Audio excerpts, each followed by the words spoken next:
There is a perfect example of motherhood out there. We've all felt its presence. It lingers in our social media feed, in the products we buy, the answers to the questions we research. Even though we know it's not real, we feel it spotlight what we could be doing better.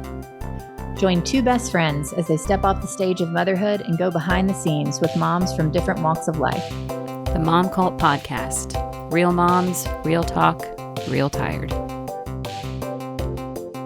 Well, Jenny, welcome back. Thanks. I missed you guys so much last time. I don't really know if we can put into words just how much we missed you and how much the listeners probably missed you the most. Yeah. Listen, I thought it was really funny, though. I thought it was really funny, too. I listened to it. I loved it. I thought we did all right, but then, wow, Tyler, his name I just...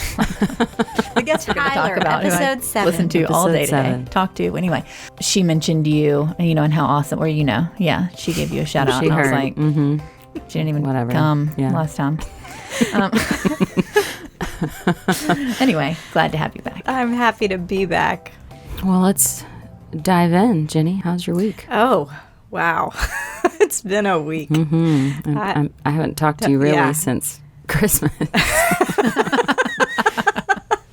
She came over to my house, but it was like to give Ava her Christmas present. Yeah, it's just been a week. I don't know how much to divulge on the podcast. I'm like Miss Private, has no social media, but get me on a podcast and I'll tell you everything that's going on with my life. Let's see. Well, you can keep it more emotional instead of details. You can use fake names like if it's Shelly, then you say smelly. Yeah. So schmelly. I would say this past week in particular, not even just this week, the last 4 days, I have almost lived some of the highest highs and lowest lows. I feel like there are all these intense, life-changing moments that are happening every single day. I'm like, ugh. So I did this little body scan, and it said, quite possibly, I think it had to do with my voice quality. Says that you might have experienced whiplash recently. Oh. It's yep. Wow. That's exactly how I feel. That's it. Yep. That's a good diagnosis. She's suffering from whiplash, so it's been intense. So we'll see if we get into more details later. All right. TBD. Yeah. Sarah, how about you? It's been really good and also exhausting, and I feel... You know what? I'm just going to say some of these things. Here's one. I was taking off my shirt, and he said... I already like it. I'm in. Taking off my shirt to put on a sports bra, in the morning. Hot. And he said, nipple? And I said, yeah, those are my nipples. And that's what babies eat from. And I over-explained it and explained to him what, nipples. He obviously knew what nipples were because he said nipple.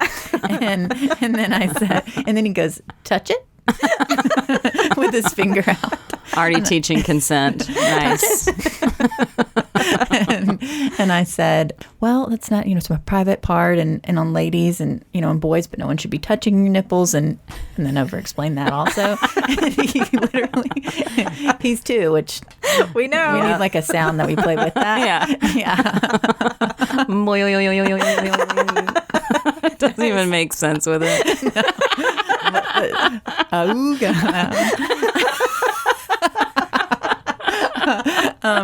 He said, touch it. And and after I explained to him, private parts again for the 1,000th time, he went, and hung his head. After the diatribe that you just gave him. It's okay. Listen, lady, I understood 4 words of the paragraph that you just said to me. I think he gets it. Ready for a nap. Yeah. So there's funny things like that. And then, it's just everything all the time. I mean, I can't. There's so many things. Joy Belle. Terrible. How things been going on since Christmas. Yeah. It's because this is the closest we've recorded back-to-back episode and after the episode. Mm-hmm. So our last check-in wasn't that long ago. But fine. I think on Tyler's episode I talked about my check-in was just needing to figure out how to get more organized. And so I went and bought myself a planner, and then I wrote down all the stuff in it that I had coming up. And then I woke up the next day and forgot I had something because I realized I have to look in the planner every day. Yeah. I can't just write it down. No. I got to wake up and open it and see what did I write down for today. That's the reason. Because I've already missed like 2 things. Because I felt such a release just writing them down. Totally. And then I'm going to do that. I'm going to do and then I'm this. gonna This do is going to be that. so much fun. It's like Ava and Avery's like 5th grade journals. And then I'm going to go to the grocery store. And then I'm going to go to a concert with friends. Oh, I will say, Yes. I also started the second Artist Way book, the Walking in This World Fun. book. Cool. And that's been sitting on a shelf in my house for a very, very long time. And I was like, you know what? I'm just to help me, like, just create some structures. Like, okay, if I get up in the morning and start doing morning pages again, and just have something kind of consistent to help maybe structure other things throughout the day. So I'm like 4 days into that, but I've done it every morning. How is it different than the Artist Way? Morning pages and the artist dates are the same. The main thing she adds that's like what you should do on a weekly basis is like a minimum of a 20-minute walk. I remember that. So even just reading the intro, I was like, God, all the things that she's saying are resonating with me. Awesome. So In a completely different way than they would have. That was, I think, because we were going to start doing it after we finished it the first Artist Way. And that's when Brandon was in 8th grade. So that's like 9 years ago, 10 years ago. yeah. Well, in this one, I finally was like, okay, the Artist Way helped me get to finding out like what I'm passionate about and what I want to do and start getting the ball rolling. And this is, I think, is just going to help me maintain, you know, because it's a long road ahead. Now I want a complete do-over. Of what? Your check-in? My check-in. You do can it. have that. Yeah. I'm really excited to hear you Yes, check in. okay. That is the correct one. So, Jenny, how you doing? How's your week? It's been an interesting week. Really? A lot of highs, a lot of lows. I can't wait to hear more. Your check-in about walking on water. No, That's not what it's called? no, I'm not going to tell you what it is because you weren't listening. I just can't remember. the name walking of it. It's in called the garden. walking in this world. Oh, this world. This world. I was getting so excited about doing it because I was like, I'm going to walk on water. Can't wait to walk on water. So last year, I found a book called Sacred Success, and it's all about specifically women like reevaluating their relationship to money. Ooh. And so I had read that in January of last year, and it really changed the trajectory of my 2021. It's kind of like it got me going, and I just kept going that direction, kept learning, and I had so much application to do that all of a sudden I was like, wow, I kind of, like you said, with the Artist Way, like I need to go back because I've started some things and I've gotten further down that path, and like now I want to read it where I am because Right. I read it the first time, and I'm doing that again. So that's one wonderful thing. That sounds super interesting. And then I have to tell you about what I think will be the most special thing that ever happens to me on Valentine's Day. Oh. That's ever happened to me on That's Valentine's exciting. Day. So I was working at Honest Roasters in Franklin, and I saw an old friend walk by, like out in the factory. And it was my very, very first friend that I made when I first moved to Nashville 30 years ago. Who? Sarah Catherine Brooks. Oh, did she go to Wheeler. Yeah, she went to BA, BA. right? So I ran out to see her, and she was with her littlest, he's 7 years old now. His name is Ben. And we were visiting and catching up or whatever. And I looked over, and Ben was like so sweet. Like he just waited the whole time while we Patiently. talked. Yeah. And I was like, oh, thank you so much for letting me talk to your mom. Like she's such a good friend of mine. And I said, I met you when you were 2 years old, but I haven't seen you since then. And he's like, wow, I was just a baby. He was 2. It's like And I really want a button. Go on, Ben. so I said, Ben, I'm about to tell you the craziest thing that anyone is ever going to tell you. And he was like, what? And I said, when I met you, I was actually reading a book that was helping me learn how to do like brain exercises. And that book taught me how to memorize a deck of cards. So you could give me a deck of cards and give me so many minutes with it, and then I could pass it back to you, and I could tell you the cards in order that they were. But Humble brag. the way stay tuned for the story. I know you're blown away. Obviously, we know something happened to that brain this year. It's not there anymore. But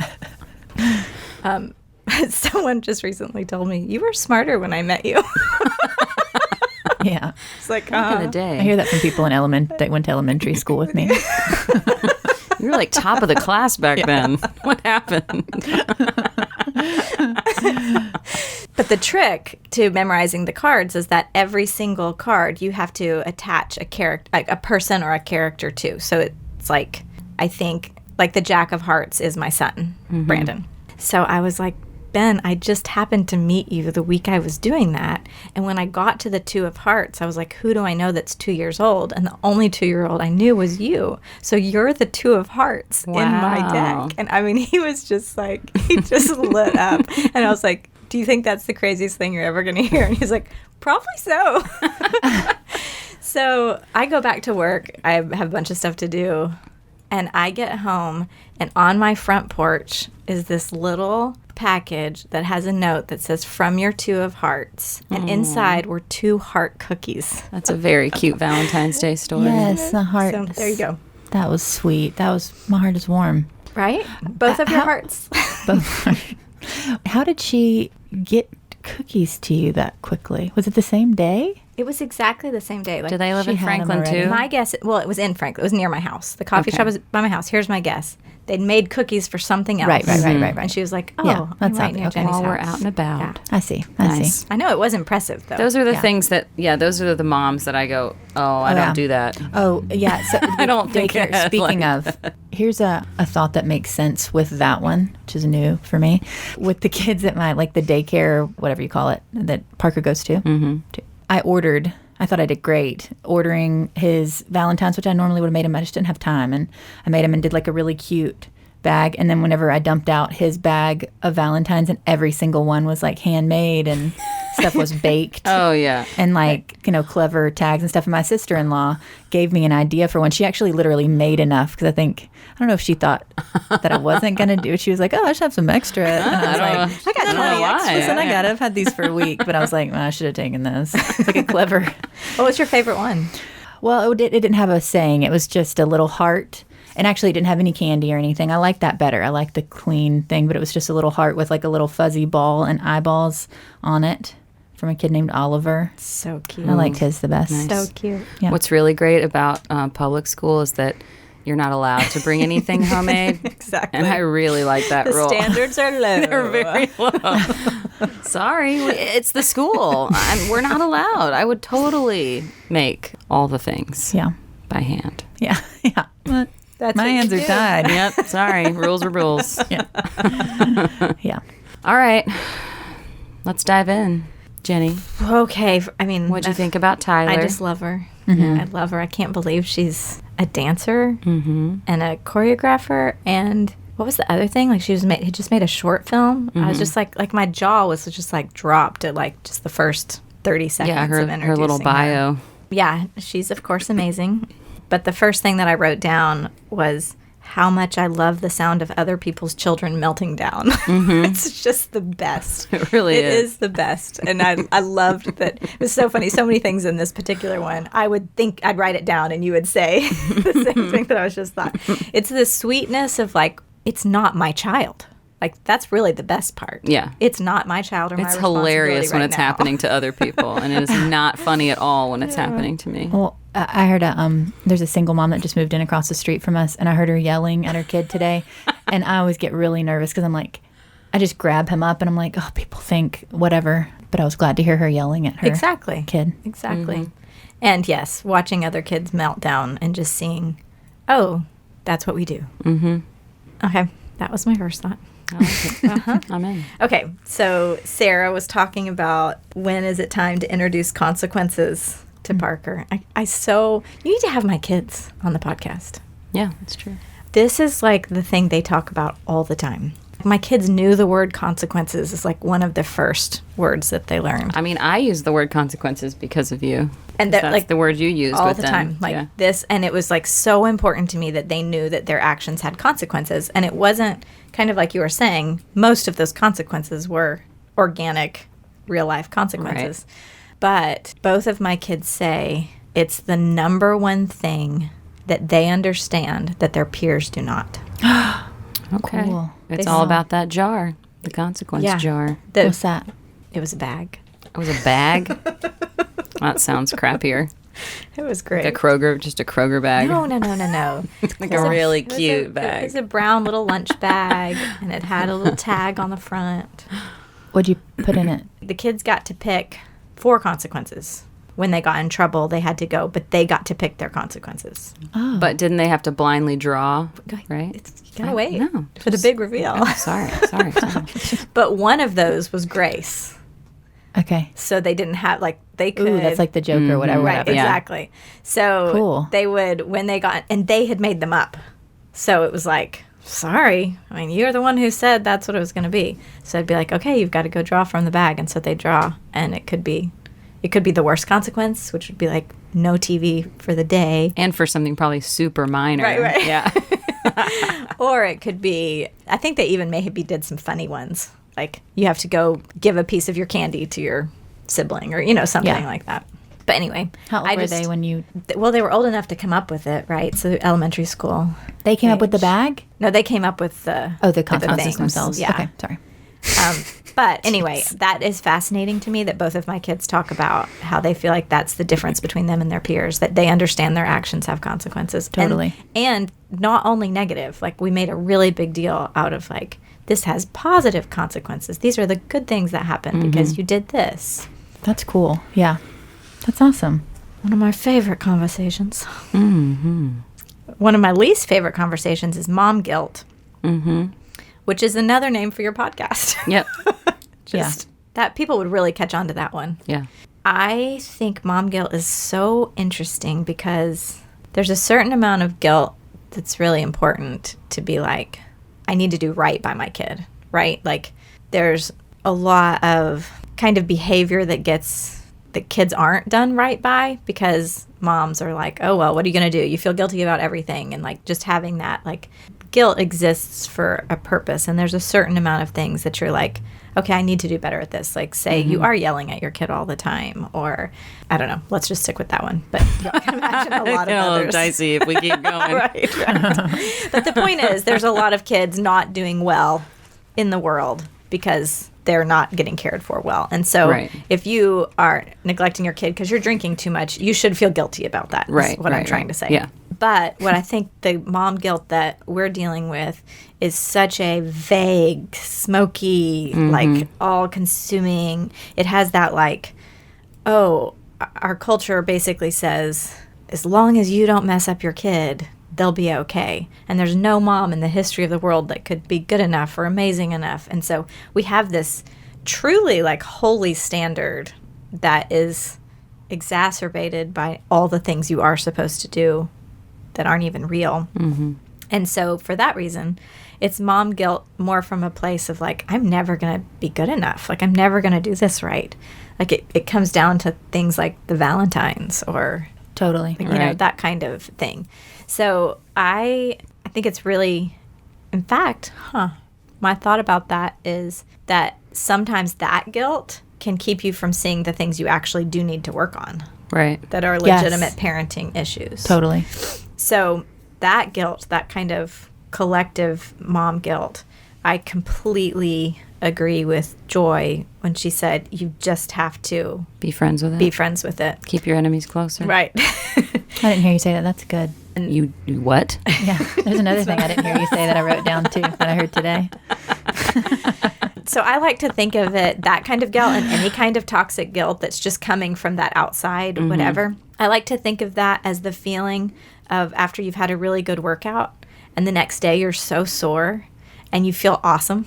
You're like, I'm so sore. Good sore. Good sore. So most guilt that women experience should be felt as stemming from a good place with good intentions. Well, not only that, if you're feeling it, there's a really good chance you're actually doing what you're supposed to be doing. Right. Yeah. Because guilt is really a powerful tool used to make you do what other people want you to do. Mm-hmm. And so if you let yourself feel the guilt, then you're probably doing what you actually need to be doing, not just what other people's standards are. Right, right. It means you're not doing the people-pleasing to a ridiculous level. Exactly. Yeah.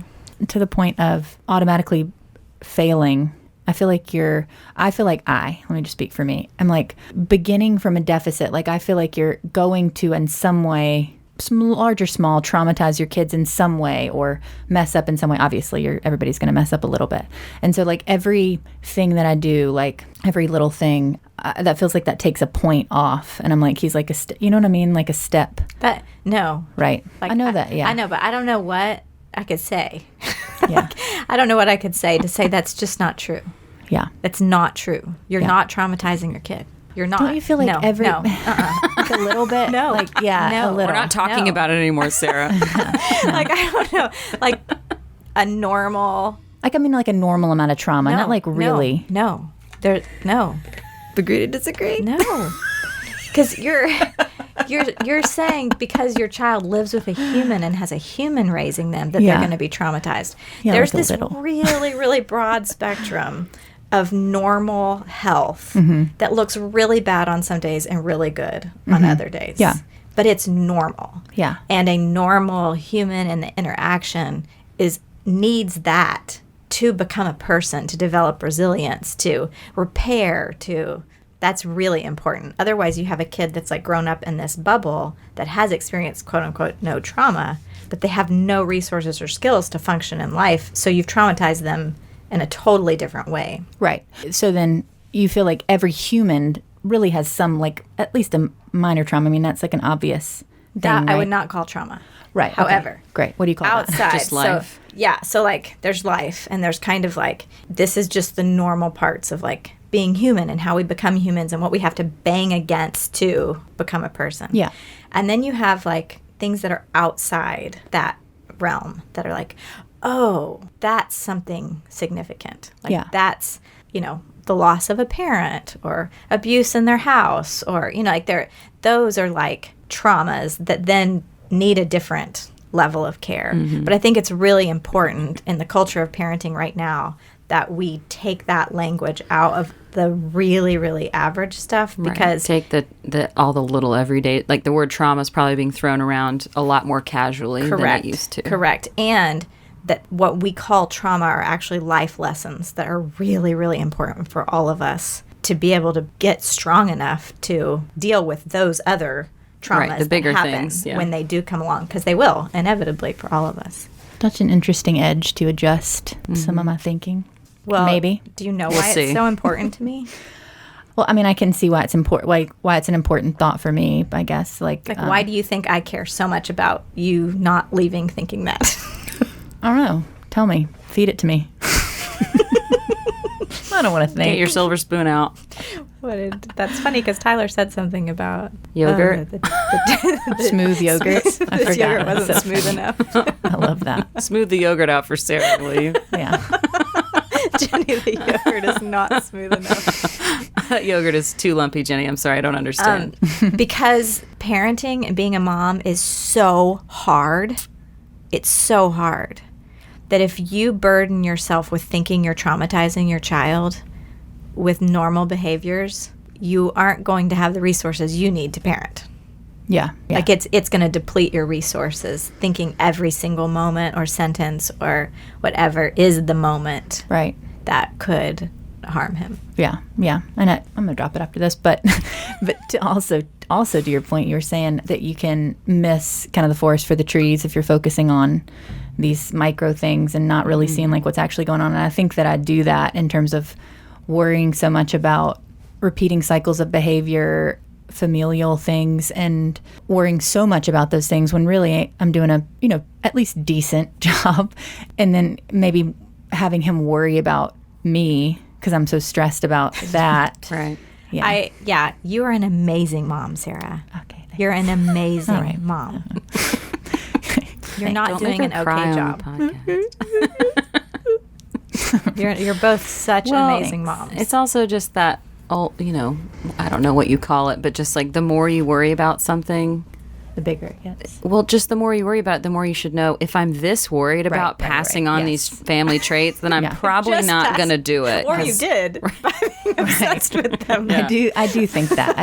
I do logically think that part. Right. Anyway, nice. Moving on. Next. I loved her phrase, "It's been a dark winter."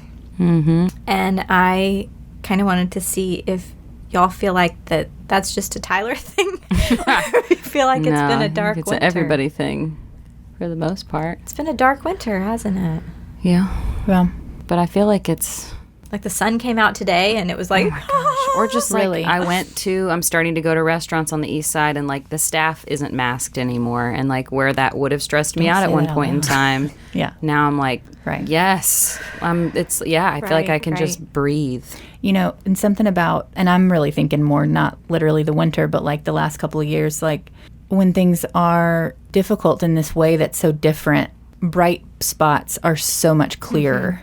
So when I think back, it's like, yeah, there were a lot of things that are difficult, but I'm also, and not to be like Pollyanna, I just really feel like I can see the bright spots in those moments because it's so... There's such a just contrast. Yeah. Agreed. But I think it's also just hearing her say that and just having that reminder. I feel like when I'm with my clients specifically, everyone thinks, gosh, I'm just not doing well right now. And I just keep telling everybody, nobody's doing well. Right. Yeah. Nobody's doing well. Like, nobody is functioning at their top level. At least Right. not that I've met Yeah. or talked to or run into or listened to or... Okay, and then I don't know where this came from, but it had to do with she said something about wanting to have our own tantrums, or maybe you said it, Joy. No, it was her. One day I was at the airport. We got there like 3. It was one of those 3 a.m. flights, and we are like getting there, and we pull in, and the line is backed up so far that it was just, you just couldn't even walk into the airport. That's how backed up the line was. And it was so early and we were so tired and it was just a bad feeling. And right behind us, this little boy, like a 4-year-old boy, like they came in the airport right behind us and he saw the line and he just said, no! And he like just fell on the floor and I was like, that's exactly how I feel. Like the only difference is I did not find that to be socially appropriate, but it was exactly how I felt inside. And like the older I get, I think I've talked about this before on the podcast, but that Avery and I have our whole thing is, how's your inner toddler doing? Did you take care of your inner toddler? Because she never goes away. Right. Like she needs food, she needs sleep, she can't wait in this line right now. She needs to play with, like, it's just, anyway, I just love. So I've never talked about the inner toddler? I don't think so. No. Oh, it's my favorite thing, you guys. My inner tartar.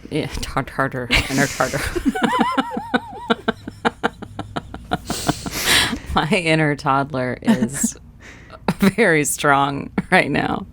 Like maybe the younger, I don't know, maybe it depends on what age your kid is. Your tantrums are like matching. They match that age. No, they don't go away. I've noticed, and I hope that Eric doesn't listen to this one because he'll know this. Actually, he probably knows because he experiences it. But like right after I put Parker to bed, he does a lot of things kind of to I'm not to brag, but to wait on me like right around that time period because I'm just dead. And I get real pouty. I'm just like kind of mad. Yes. And just like lean into that. And I try to like step out of it. Something that's like, but anyway, yeah, I feel, and just things that Parker does, I will do those things. I just need better examples, but yes, I'm very in touch with mine, I think. My inner toddler. Do you have like an inner 8-year-old also? Or inner 7, 5? No, she's 2. Forever too. Nice. For real, she's 2. Like, it's that basic. She doesn't really have a lot of good communication skills. She's got like one word. She pretty much needs to either sleep or eat. Or be outside. If she doesn't get those things, she needs a bath. A lot of times she needs a bath. I thought that was a fun conversation just about how when you visit somewhere, it all having to do with your state of mind. Yeah. The whole Gatlinburg thing was just hysterical. I had not ever thought of someone not knowing from Gatlinburg here going to Gatlinburg because it messes with you if you've grown up there. Yes. You know? Yeah. You've been there it's got a vibe. It's an experience for sure. But I was realizing I have been to Vegas in different states of mind. Mm-hmm. And I've been there and been like, this is the most awful place in the whole world. I don't want to be here. And I've been there and I've had the best times of my life. Mm-hmm. Any places you've visited that you've had both experiences of? Both experiences. I've got one. Oh, yeah, go. With an ex-boyfriend, I went to, it's ill-advised, I'm going to just go real fast, an ill-advised trip to Europe. Oh. Like when it was the relationship was puttering out, we had planned it before. So one of the places that we went was Barcelona, and even then, when I was by myself, I experienced the city and loved it and had a great time, like just walking around and seeing those things, and knew I wanted to go back. And then Eric and I went back. And Spain in general, not to brag. So I've been to Spain twice. I don't know if you guys caught that, but my second time in Spain just wasn't as great. Amsterdam also. I'm sweating my whole body. Move on. You probably need to cut it. But wait, you didn't like it the second time? No, I did. Oh, no. It helped so much. Yeah. Like the first time, Gotcha. You didn't like it as much the first. It's like those memories replaced the second one. But I mean, that's just one, and having good memories to replace really dark ones was great. Yeah.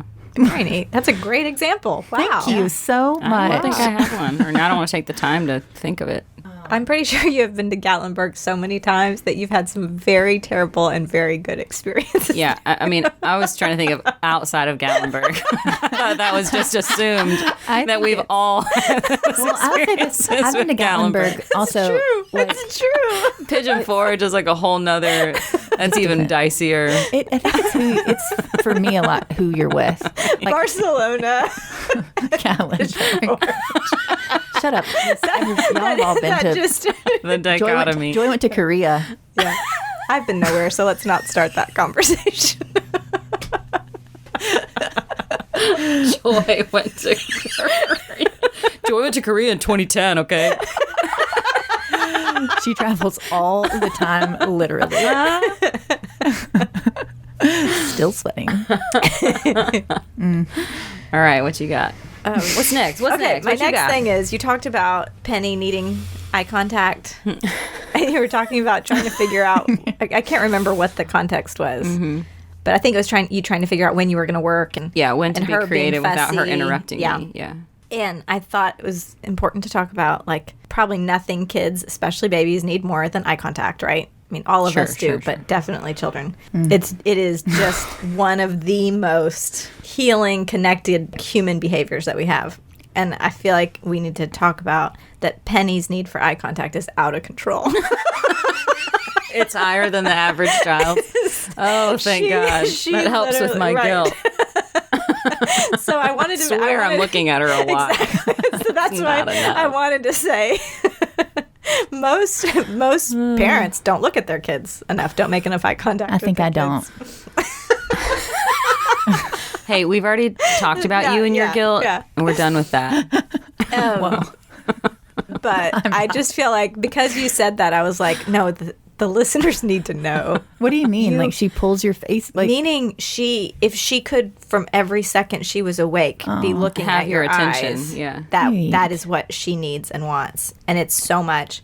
But she gives. She really gives it back, She gives though. exactly what she's asking for. Yeah. So she like stares from heaven into your soul for as long as you need her to. And you're like, oh my God, you've just healed everything broken inside of me. And then crazy, did y'all put together that Tyler and I are the same age? No. That was a big wondered reveal if y'all to were me. about- I was like, oh, there's a mom they're interviewing that's my age. I bet that scares some listeners. You're... Yeah, it scares people. That's true. You can Well, it was just so real. you can edit it out. I do that way too much, Parker, actually. He's like... Yes, when I get excited, somebody It's usually Jeremy's gets scared. least favorite thing when we're driving. If like the remember tire that kind of about hits him. the curb, or I see that traffic up ahead is like at a complete stop, and I feel like he hasn't slowed down enough yet. And I do it's it like- all the time. he's like, "Will you stop? You doing that scares me, and that makes them driving more dangerous." Like, that's not like I'm planning it. I think I'm about to die. about to die. It's the little sound that comes out of me. So quiet. So It quiet. could be way worse. But I loved what she said about I have too much knowledge. Because I'm on the other end of the spectrum. I had both of my kids before I was 25, which means my brain was not fully developed. And that's exactly how you should have kids. Yeah. Yeah. It's so true. You don't have there's no space to care about the bigger things. You're just like, you think about things like, all my friends are having fun, but not me. That's the only type of guilt you feel. And I loved when you said, let's see what this human body can do, that you like connected her to that, like her connection to seeing what her body could do and wanting to be pregnant and breastfeeding, and you connecting that to just what she's interested in and what she's capable of, and obviously her appreciation for the human body. Yeah. Which made me think about Dad. Mm-hmm. Oh, yeah. So he loves listening to the podcast because he said, I had no idea, Jenny. Like, he's always wondered what's really going on with women. He's like, and I don't know.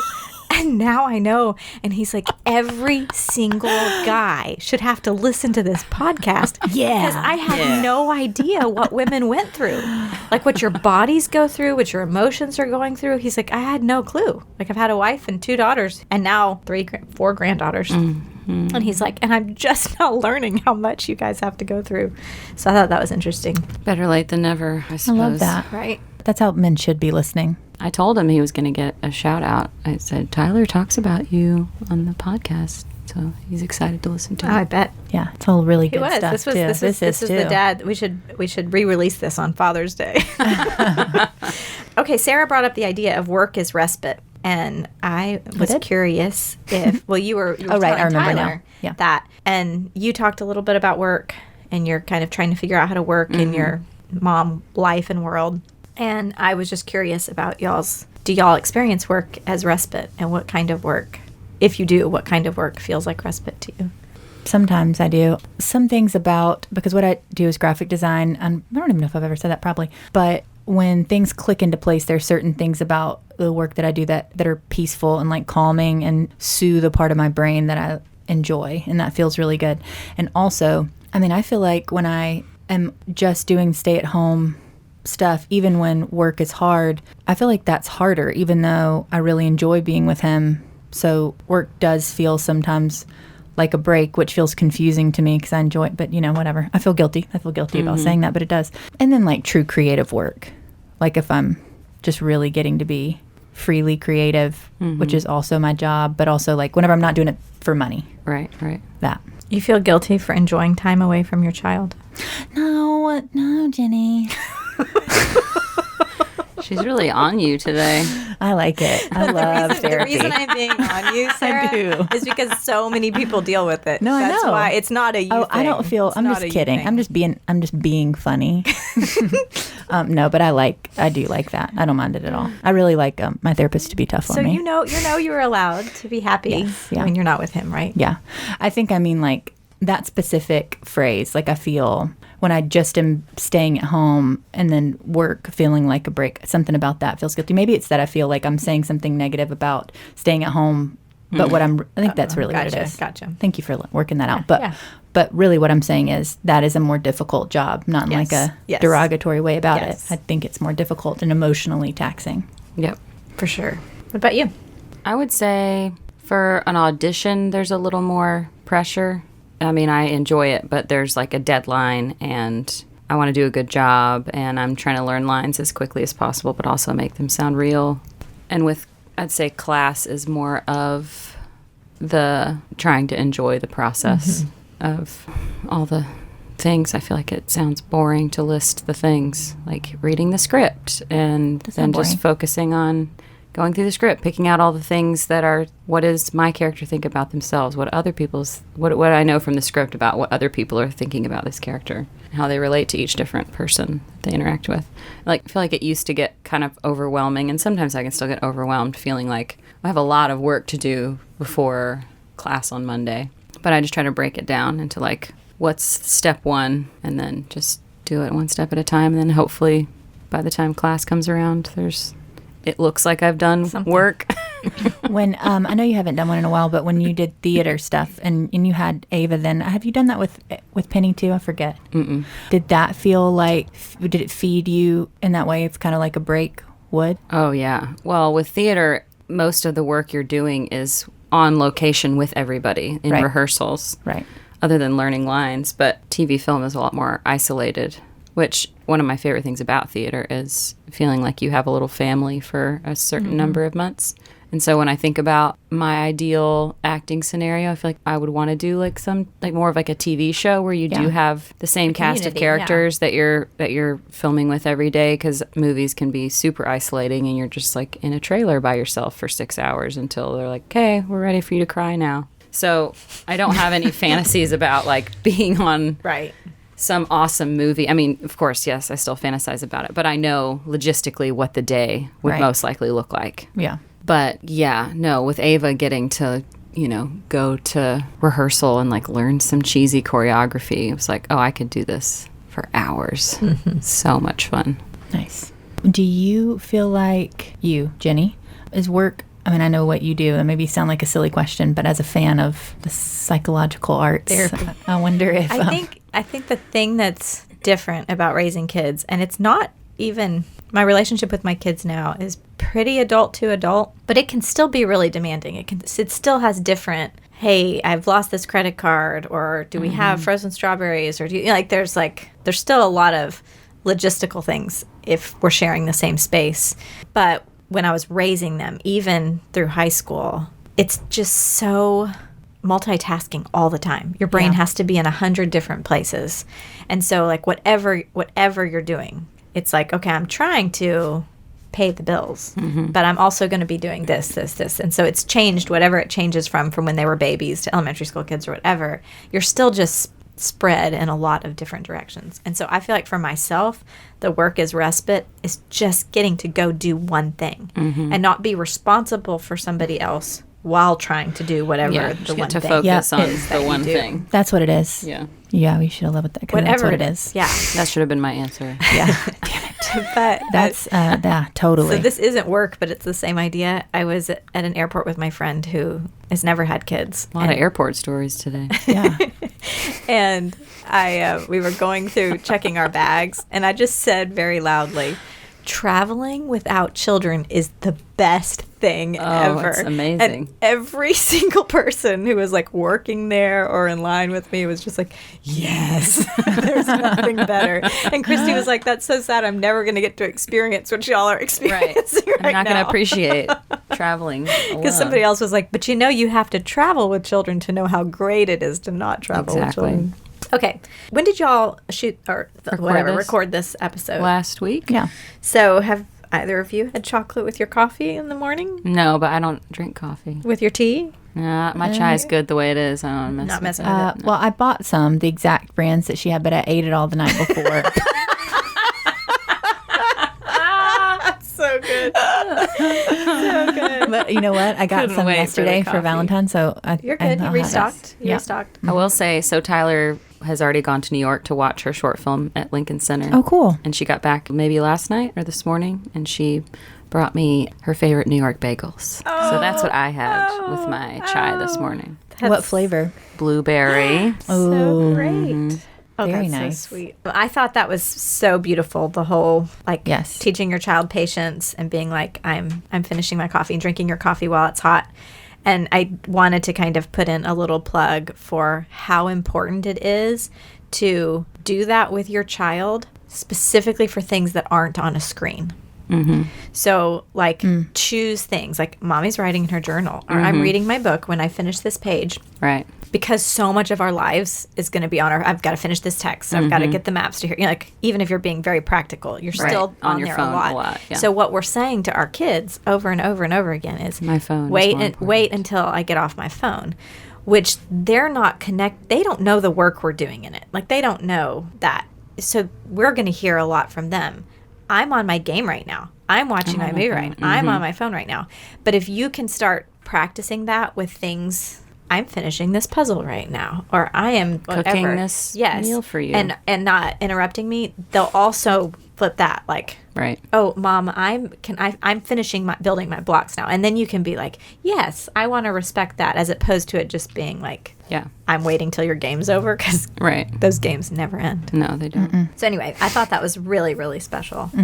And then when she said she melted it in her coffee, the both of you and me, when I was listening, all went, oh, you put it in. I heard that today. It was such a great moment. It was. And I was sharing it with you.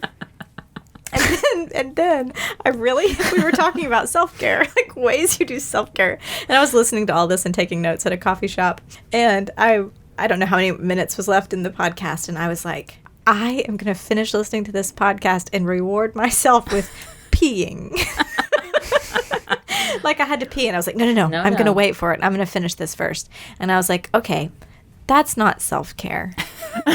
You pee when you have to pee. You should pee when you is have not to a reward. No. Eating is not a reward. Going to sleep is not a reward. So I kind of wanted to like elevate. There's like basic self-care, Right. like chocolate self-care. Right. This is like a big deal with everybody that I work with. Peeing is not self-care. That is Right, a basic it's a necessity. need. Yeah. You need to sleep. You need to eat. You need water. You need water. Like need exercise. Yes, you need to be outside. Those things are not treats that you Right. give yourself at the end of a hard day.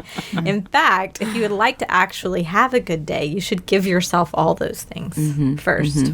And then I loved the phrase she said about that kids are exciting to watch and exhausting to keep up with. Yeah. It's like, oh, that's so real. And then I also loved, we're still going to be late, but at least I'm not angry. Yeah, I'm not as angry. What's more important? And then that was just so hilarious about, like, what if I don't want to think about all the traumas in the world today and I just want to eat out of dog bowls on our floor? Yeah. That Just was gonna let myself brilliant. be a dog. And then no one except my kids and our brother Jerry and you could laugh harder at Her talking about Dad. Tchaikovsky. make a show with Making her. a show, yeah. And I was wondering. If you meet my dad, he's going to want to make your Kidding. show. We really did talk about we it. know that. all the people dads ever talk to that listen to this are like, I thought I was the only one. No, he tells it to everybody. But Joy's the star. No, I don't know if Oh, anybody no, said I'm that. the star of whatever That's show. what I mean. Whoever's show, yeah. So you were the star of our show, too. I decided I think that Mom would actually pay Tyler to come talk to Dad Yes. when he wants to talk about his next creative idea. Yes, yeah. Or even if she could just text with him or anything. whatever. I think Mom would outlet. appreciate that a lot. Yeah, yeah. And then I had to laugh really hard when you were like, first of all, when you said, when she said your sister said something on the first podcast, I was like, I leaned in so close. I was like, oh, that's back when I had my shit together. What did I say? Yeah. Say it to me, Jenny. I want to hear it. I was so smart then. My life is so It's just completely gone to shambles. fallen apart from the first episode we recorded to the second episode we recorded. And so that was like, I was like, what, tell me something. And then I laughed when you were like, she would love meeting you, because I thought you were about to say, because you're an amazing person. You were like, because she loves meeting everybody. Just like our dad. And then I love when she said, Dad caught her off guard. Nothing truer has been said about Dad. He likes to do that. Oh, I thought that was so great. And then I loved that you talked about Gilmore Girls. I've also never watched it, but I know it. Sarah made you want to watch it. Her 1 minute. This is. I didn't. I listened back today and I was like, I did not do that show justice at all. No, it actually did make me want to watch it. I do love, like, mine and Avery's dynamic is becoming very Gilmore Girls. And Right. That's that what I should have has said. been- It's mother dynamic. Yes, Sorry. Go ahead. but I was like, no one's going to say it. No one's going to say it. And you so casually were just like, does the energy with which they speak sometimes cause you stress? And I was like, this is like probably the most controversial thing I'll ever say on the podcast.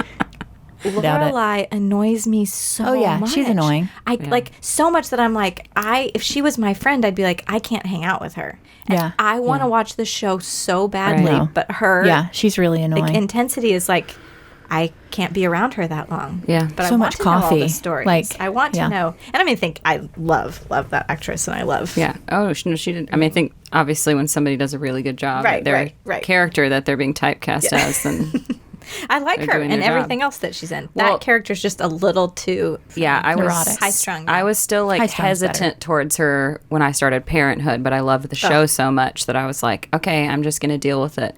Because she still had a little bit of the same Vibe. I can handle high, it. in high Parenthood. I love energy, her in but Parenthood. I got more used to it because of Parenthood. Yeah. There's one more thing. Is there a show that is a comfort theme song for you that's not Gilmore Girls? Ooh. Got a lot of them. Well, you start because I have to think of one. It's so random, but there's a show called Flipping Out that was on Bravo, and it's a guy named Jeff Lewis, and it was a time when, like, my parents were getting divorced, and this guy has OCD, and he's so crazy, but in a great way. Like, I love him. I still, like, subscribe to his show on Sirius XM, and he's also super together and, like, has all of his shit together. So watching a show about him operate on a really high level with, like, a lot of dysfunction in his life really was soothing to me. And so the theme song is of that dysfunction is soothing to you. The theme song. Well, just because, like, these are shows that I watch whenever I feel certain ways, and I can, like, fall asleep to it. Bob's Burgers is another one. Yeah. Wait, are we talking about shows or the theme song? The theme songs. Oh, yeah, when I hear these theme songs. Gotcha. These are the ones. Did you want us to sing them? If you can.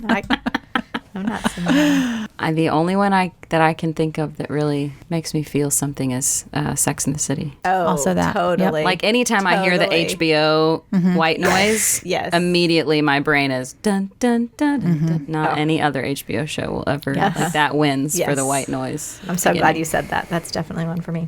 Frasier's another one of mine. Yep. How I Met Your Mother is one. No. Nope. You're out. Get out.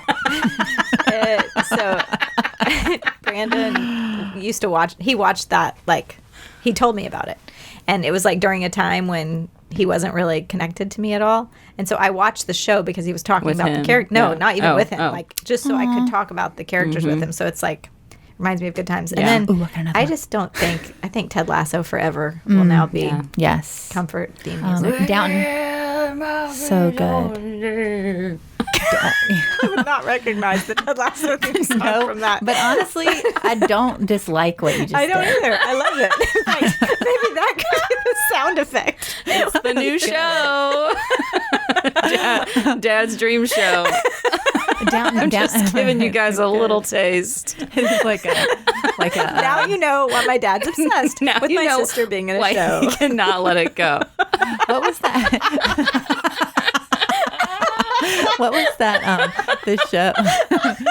Okay.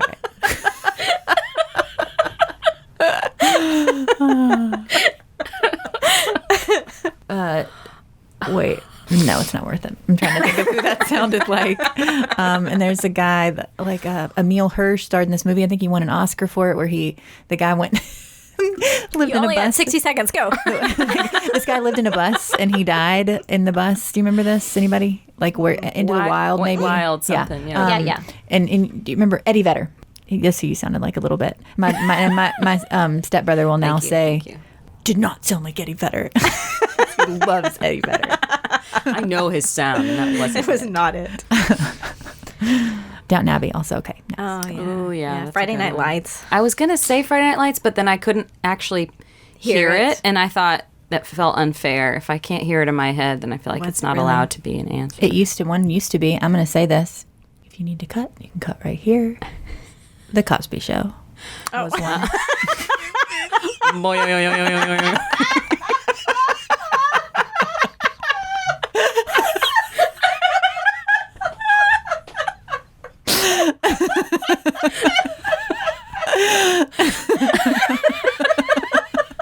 Are we allowed to end with the Cosby Show? Nobody's saying it anymore.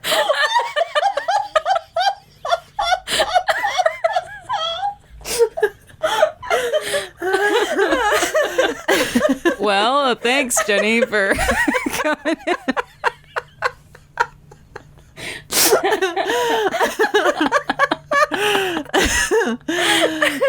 Well, she said it.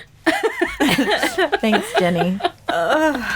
Okay, so I'm going to end with something. Give out some positive. What I want to say is the only thing that you should feel guilty about is not taking care of your inner toddler.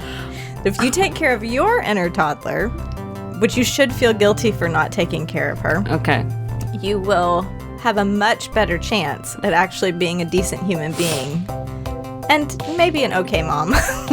And then don't worry about the guilt on the other side of that. Just take care of your inner toddler. That will help you take care of maybe your real toddler or your real 9-year-old or your real 20-year-old. Great. There you go. Done. Again, yeah, I'll just do that. Just do it. Just do it. Gee, it's easy. Well, I love you. I love you. Thanks for being I love here. you. I love you. And we love you. all of you. Right now, if you're Go listening to enjoy this. your hot coffee with an episode of The Cosby Show. And don't you feel guilty about Don't you dare feel guilty about it.